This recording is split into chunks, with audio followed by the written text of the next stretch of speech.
नमस्कार, हरियाणा न्यूज देख रहे सभी दर्शकों का मैं राजविंदर कौर स्वागत करती हूं। खबरों की शुरुआत से पहले एक नजर हेडलाइंस की ओर।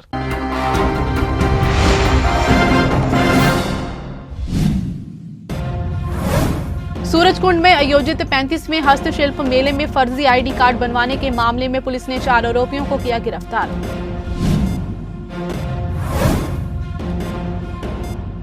देश भर में बैंक कर्मी 2 रोजा हड़ताल पे आम लोगों को पेश आई मुश्किलें।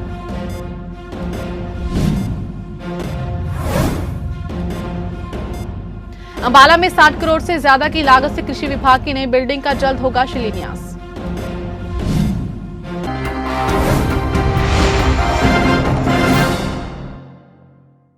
अब खबरें विस्तार से। फरीदाबाद के सूरजकुंड में आयोजित किए जा रहे 35वें हस्तशिल्प मेले में फर्जी आईडी कार्ड बनवाने के मामले में पुलिस ने 4 आरोपियों को गिरफ्तार किया है। गिरफ्तार किए गए आरोपियों में रवि, तनुज, शिवम तथा इंद्रवीर का नाम शामिल है। सभी फरीदाबाद के बल्लभगढ़ शहर के रहने वाले हैं। फिलहाल आज सभी को रिमांड पूरी होने के बाद मेडिकल परीक्षण करवाकर जेल भेज दिया गया है। तस्वीरों में दिखाई दे रही है वही चारों ठग हैं जिन्हें पुलिस ने फर्जी आईडी कार्ड बनवाने के आरोप में गिरफ्तार किया है।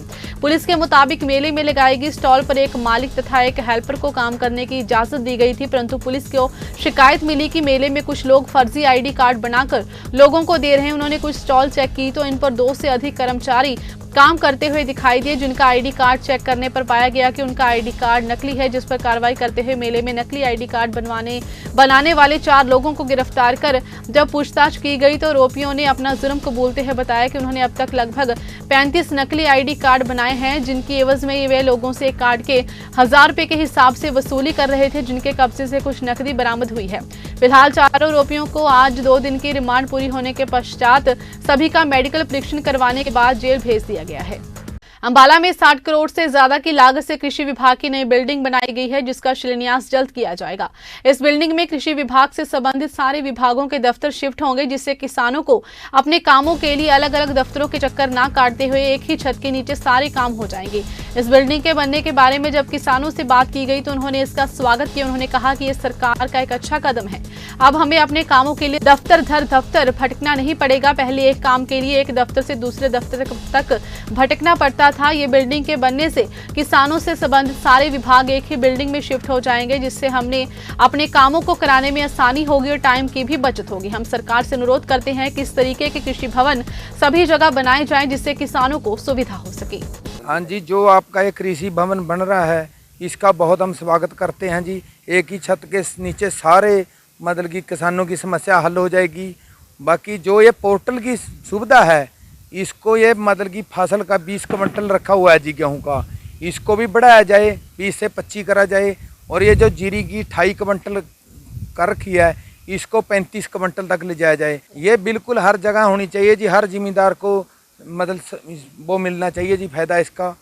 हरियाणा के गोहाना में एक बार केंद्र व प्रदेश सरकार की किसान विरोधी नीतियों के खिलाफ फिर गरजे किसान। आज गोहाना में किसान महापंचायत का आयोजन किया गया, जिसका मुख्य एजेंडा हरियाणा में नया भूमि अधिग्रहण कानून व केंद्र सरकार द्वारा एमएसपी गारंटी कानून कमेटी बनाए जाने को लेकर देरी के साथ साथ भाखड़ा बांध में हरियाणा और पंजाब की सदस्यता को खत्म करना व जल भराव के कारण खराब हुई फसलों का मुआवजा व स्पेशल गिरदावरी को लेकर आज की किसान महापंचायत में हरियाणा पंजाब के किसान संगठन के नेताओं ने भाग लिया। किसान नेताओं ने मांग की कि सरकार हमें स्पीकर एंटी कानून को लेकर भाग रही है, जिसको लेकर फिर से आंदोलन खड़ा करने को लेकर इस तरह की पंचायत की जा रही है। किसान नेता जगदीश दलेवाल ने कहा कि आज की पंचायत का मुख्य उद्देश्य हरियाणा की बीजेपी सरकार ने बैकडोर से भूमि अधिग्रहण कानून आज किए जाने के विरोध को लेकर है, मगर साथ साथ केंद्र अभी तक एमएसपी गारंटी कानून को लेकर कोई पहल शुरू नहीं कर रही है। मात्र एक सरकार की तरफ से कॉल आया था कि एमएसपी गारंटी कानून को लेकर एक कमेटी सरकार बनाना चाहती है। ये जो आज की यहाँ महापंचायत है, जो इसमें मुख्य मांग रखी गई है कि हरियाणा के अंदर सरकार ने जिस तरीके से भूमि अधिग्रहण बिल उसको बैकडोर से पारित कर दिया है और उसके खिलाफ हरियाणा के लोग लड़ रहे हैं। मेन मुद्दा वही है। दूसरे सभी जो बातें हैं, जैसे एमएसपी की गारंटी के कानून की बात है, जो बीबीएमबी का मामला है, वो पंजाब और हरियाणा का अलग नहीं है, वो एक ही है। और ये भी बात है जो इसको भी ऐसे नहीं सोचना चाहिए कि ये पंजाब और हरियाणा का अलग मैटर है। ये भूमि अधिग्रहण करने के लिए लगातार सरकार मतलब प्रयास कर रही है और बैकडोर से वो ला रही है। इसीलिए ये मामला केवल हरियाणा का नहीं है, पूरे भारत का है। और हम पंजाब से आज ही हरियाणा के लोगों को विश्वास दिलाते हैं कि अगर आपको इस पे कोई चंडीगढ़ में कोई प्रोग्राम करने की ज़रूरत पड़ती है, पंचकुला में कोई प्रोग्राम करने की ज़रूरत पड़ती है, तो हम भरपूर संख्या में आपके साथ रहेंगे और उतनी देर तक आपके साथ लड़ेंगे और आपका सहयोग देंगे जितनी देर तक सरकार ऐसे कानूनों को वापस नहीं ले लेती।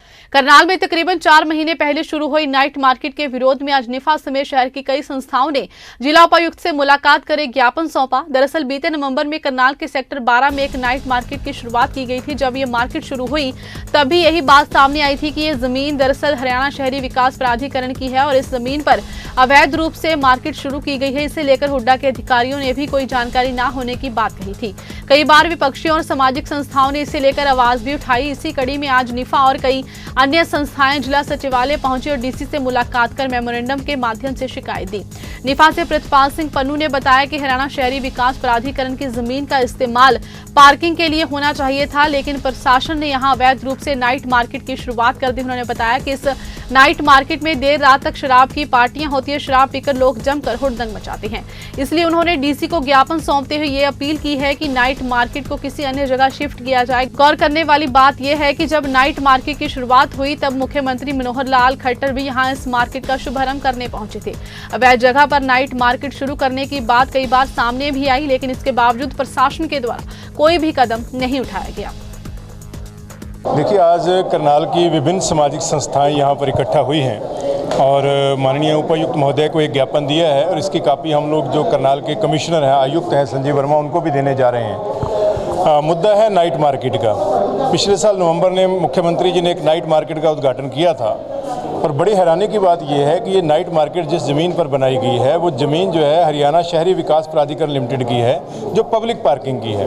हमने इस बारे में जब हुड्डा के अधिकारियों से बात की तो उनका कहना था जी हमसे कोई परमिशन नहीं ली गई। अगर कोई प्राइवेट व्यक्ति जो है किसी भी सरकारी ज़मीन पर एनक्रोचमेंट करता है तो उसके खिलाफ 1 मिनट से पहले FIR लॉन्च होती है और उसके खिलाफ कानूनी कार्रवाई की जाती है। लेकिन यहाँ स्मार्ट सिटी लिमिटेड जो कि प्राइवेट एंटाइटी है, स्मार्ट सिटी लिमिटेड जो है वो सरकारी एंटाइटी नहीं है। ये वो पैसा फंड जो है वो सरकार का यूज़ कर रही है करनाल को स्मार्ट बनाने में, लेकिन स्मार्ट बनाने के नाम पर जो है एक सरकारी ज़मीन, एक पब्लिक पार्किंग जो है उसको एनक्रोच करके, अनऑथोराइज एनक्रोचमेंट करके वहाँ पर नाइट मार्केट बना दी गई। हरियाणा सर्व कर्मचारी संघ के बैनर तले आज प्रदेश भर में कर्मचारियों ने हड़ताल कर सरकार के खिलाफ रोष प्रदर्शन किया। इस हड़ताल में कर्मचारियों के विभिन्न संगठनों ने सरकार के खिलाफ रोष जताते हुए जमकर नारेबाजी की। करनाल में भी कर्मचारियों की हड़ताल का असर देखने को मिला। करनाल में नगर निगम, सफाई, बिजली कर्मचारी, आंगनवाड़ी एवं हेल्पर सहित अन्य यूनियनों ने कर्मचारियों ने हुंकार भरते हुए रोष प्रकट किया। कर्मचारियों ने इससे पहले अपने अपने कार्यालय क्षेत्र में एकत्रित होकर धरना दिया। इसके बाद कर्मचारी अपने बैनर के साथ प्रदर्शन करते हुए सेक्टर 12 स्थित पार्क में पहुंचे और इसके साथ आवाज बुलंद करते हुए सरकार के खिलाफ नारेबाजी की। हरियाणा सर्व कर्मचारी संघ के पदाधिकारियों ने मांग करते हुए कहा कि सरकार कच्चे कर्मचारियों को पक्का करे, ठेका प्रथा बंद करे, कर्मचारियों के वेतनमान को बढ़ाया जाए। उन्होंने चेतावनी देते हुए कहा कि यदि उनकी मांग को पूरा नहीं किया गया तो हड़ताल को बढ़ाया जाएगा, जिसकी जिम्मेवार सरकार होगी।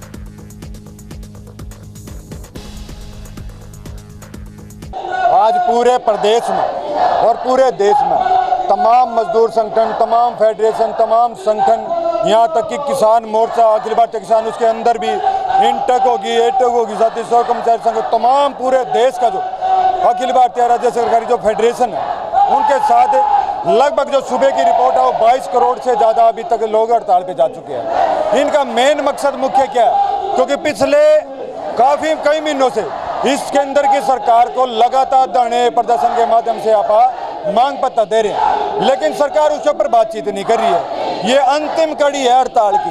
अब 2 दिन की देशव्यापी जो हड़ताल करी उसमें मुख्य मुद्दा यही है कि पूरे देश का कच्चा कर्मचारी जो किसी विभाग में लगे हो, किसी भी तरीके से लगे हो, उसको पक्का किया जाए। पक्का होने तक उसको समान काम समान वेतन लागू हो जाए। आपके बीच में न्यू पेंशन स्कीम है जो बहुत खतरनाक है, उसको तुरंत प्रभाव से रद्द करके ओल्ड पेंशन स्कीम लागू करी जाए।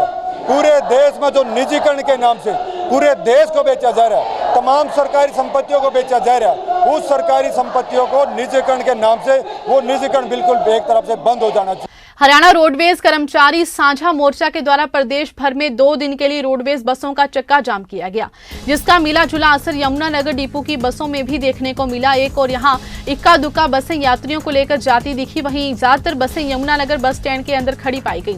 हरियाणा रोडवेज के कर्मचारी राजेंद्र कंबोज ने बताया कि केंद्र सरकार द्वारा कोरोना काल का हमारा TADA एरियल बोनस 6 साल का नहीं दिया गया है। पिछले काफी सालों से रोडवेज में भर्ती नहीं हुई है व प्रशासन द्वारा काफी दिनों से जूते और वर्दियों के पैसे नहीं दिए जा रहे हैं और 2016 से लगे चालकों 6 साल बाद भी रेगुलर नहीं किया गया, जिसको रेगुलर किया जाए। यमुनानगर डिपो के मैनेजर BR डबवाल से बात करने पर बताया कि बसें समय पर चल रही हैं, सवारी ना होने के कारण कुछ बसें नहीं चल रही हैं। लंबे रूट की जो बसें हैं दिल्ली कुरुक्षेत्र आदि की वे भी चल रही हैं। छोटे रूटों की बसों को सवारी ना होने के कारण रोका गया है। आज all India bank officer association व हरियाणा बैंक एम्प्लॉयज फेडरेशन के बैनर तले बैंक कर्मचारी भी राष्ट्रव्यापी हड़ताल में शामिल हो रहे हैं। कर्मचारियों का कहना है कि सरकार लगातार बैंकों का निजीकरण करती जा रही है। गलत नीतियों के कारण कर्मचारियों की संख्या व जनता के पैसे पर ब्याज दर घटानी पड़ रही है। इसी कड़ी के चलते अब बैंक कर्मचारी भी 2 दिन की हड़ताल पर रहेंगे और वहीं आम जनता को कहीं न कहीं इन हड़ताल की वजह से समस्याओं का सामना करना पड़ेगा। हमारी ये 2 दिन की हड़ताल है, जो ये कि ऑल सेंट्रल ट्रेड यूनियंस के आह्वान के ऊपर ये हड़ताल दी गई है 28 और 29 मार्च की। हमारी मुख्य मांगें जो बैंकिंग सेक्टर से जुड़ी हुई हैं वो ये हैं कि जो पुरानी पेंशन स्कीम है उसको लागू किया जाए, जो न्यू पेंशन स्कीम है इसको बंद किया जाए। उसके बाद जो बैंकों के अंदर भर्ती है, स्टाफ की कमी है, रिक्रूटमेंट की जाए और जो कॉन्ट्रैक्ट वर्कर्स हैं उनको रेगुलर किया जाए। उसके साथ साथ ही जो सरकारी जो बैंकों के अंदर आम कस्टमर्स के ऊपर जो तरह तरह के चार्जेस लगा करके उनके ऊपर बोझ डाला जा रहा है सर्विस चार्जेस के नाम के ऊपर, वो बंद किए जाएं और बैंकों के अंदर जो आम जनता का पैसा जमा है, आम बचत खाता है, उनके ऊपर ब्याज दरों को बढ़ाया जाए। हरियाणा पंजाबी साहित्य अकादमी और निफा द्वारा श्री गुरु तेग बहादुर जी के जीवन पर ऊपर आधारित नाटकों का मंचन किया जा रहा है। इसी कड़ी में कल शाम करनाल में भी एक लाइट एंड साउंड शो आयोजित हुआ। पंजाब के पटियाला से पहुंची अजय कर्मी, योगा सिंह जुवा और उनकी टीम ने इस नाटक के माध्यम से गुरु तेग बहादुर जी के जीवन पर बखूबी प्रकाश डाला। शहर के मंगल से सभागार में आयोजित हुए लाइट एंड साउंड शो को देखने के लिए लोग बड़ी संख्या में पहुंचे। हरियाणा पंजाबी साहित्य अकादमी को प्रधान गुरविंदर धमीजा ने बताया कि इससे पहले कैथल और हांसी में भी इस नाटक का मंचन किया जा चुका है। निफा से प्रितपाल सिंह पन्नू ने कहा कि गुरु तेग बहादुर जी एक ऐसी शख्सियत थे जिन्होंने मानवता के लिए अपने प्राण न्यौछावर कर दिए। इसलिए हिंद की चादर और मानवता की चादर कही जाने वाले श्री गुरु तेग बहादुर जी के जीवन पर आधारित लाइट एंड साउंड शो के लिए उनके बलिदान पर प्रकाश डाला गया है।